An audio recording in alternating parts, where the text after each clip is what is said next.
in parts of eastern Ukraine, they are fighting. The eastern Ukraine, parts of it have become a war zone, and in Berlin, diplomats are trying to reach a political solution.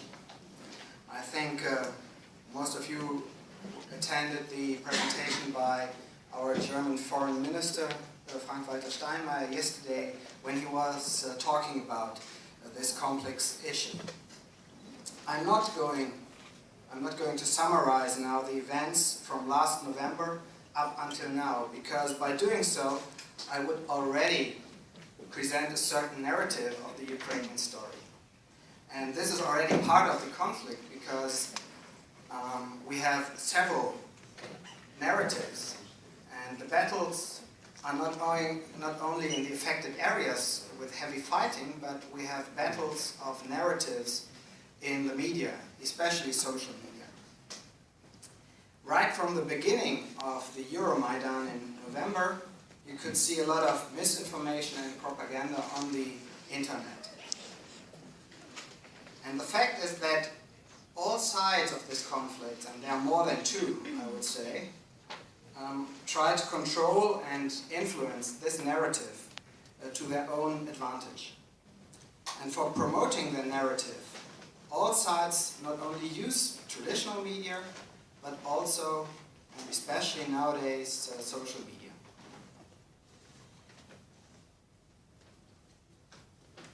Before introducing all participants and letting them give the opportunity to speak, I would like to show, just to give you an impression of some of this misinformation on the internet.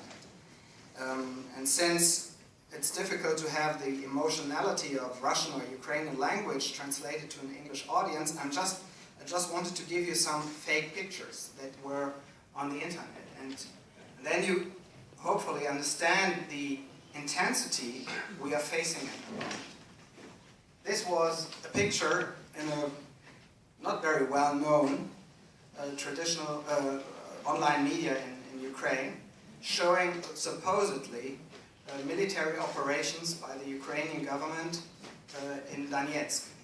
But as you can see, it was a Photoshop picture.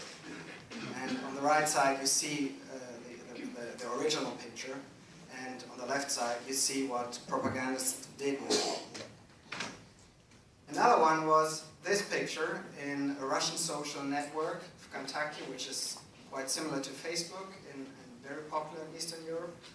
And supposedly we are seeing a picture from the city of Slavyansk, where heavy fighting was supposedly going on. But with a very easy web research, you could see it's the same picture, which shows, according to Wikipedia, something in a train crash in Canada. So you see, that's what they are doing in the internet on Goncharenko, and that's where it comes from. And the third one, which is really emotionally, shows a dead young boy, and according to a Twitter person who posted on Twitter, he says that this young boy was killed at the airport in Donetsk, but actually it was a year-old picture from Syria. And they took it from the internet and reposted it under new claims. So that were just some fake stories, and the social media translates it into a mass phenomenon, and then traditional media, either by ignorance or by purpose, use these topics and show it again and again and make stories out of it. And that the result we have now is that we have several narratives competing with each other in the public sphere, and media reporting in the US, in Europe, Ukraine, Russia, they portray different, sometimes mutually exclusive pictures of the events. In the end, it's hardly possible to talk to Russians anymore who get their information from Russian television. such a different understanding of what was happening, or what has happened in the last 7 to 8 months, that you cannot find the basement for discussion. And therefore I'm very happy to discuss the role of media and especially social media for the events in Ukraine with such excellent journalists and experts who are now on this panel. I welcome to my right Oksana Romaniuk, who is a Ukrainian media expert and a representative of Reporters Without Borders in Kiev. Based in Kiev, she focuses on protecting freedom of expression and improving citizens' right to information. Hello. Next to her, I welcome Sergii Lechchenko. He's a political journalist from Ukraine and deputy editor-in-chief of Ukrainska Pravda, which is one of the most read and probably one of the most important Ukrainian online media outlets. Unfortunately, Alyona Popova from Moscow called us yesterday afternoon that she had to cancel her participation in the Global Media Forum. We're very sorry about this, but I'm very happy that Iakovina could come instead. He's a Russian on the right, on the far right, which doesn't mean anything. Definitely. We'll see. We'll see.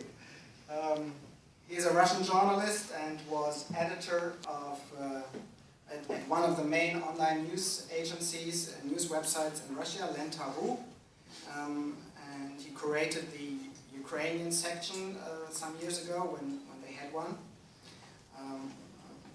Let's see whether he will tell us why they closed it. Together with almost all the editorial staff, he quit his job after the long-time editor-in-chief was fired this spring and replaced by a more Kremlin-loyal editor-in-chief. He has covered Ukraine, and as far as I know, he covered also the Arabic Spring in the last year, so I think that will give us a lot of opportunities for comparison. Thank you very much for your quick response. And he really took the plane to Bonn from Lviv in the western Ukraine yesterday, some minutes after we called you. So really, thank you very much.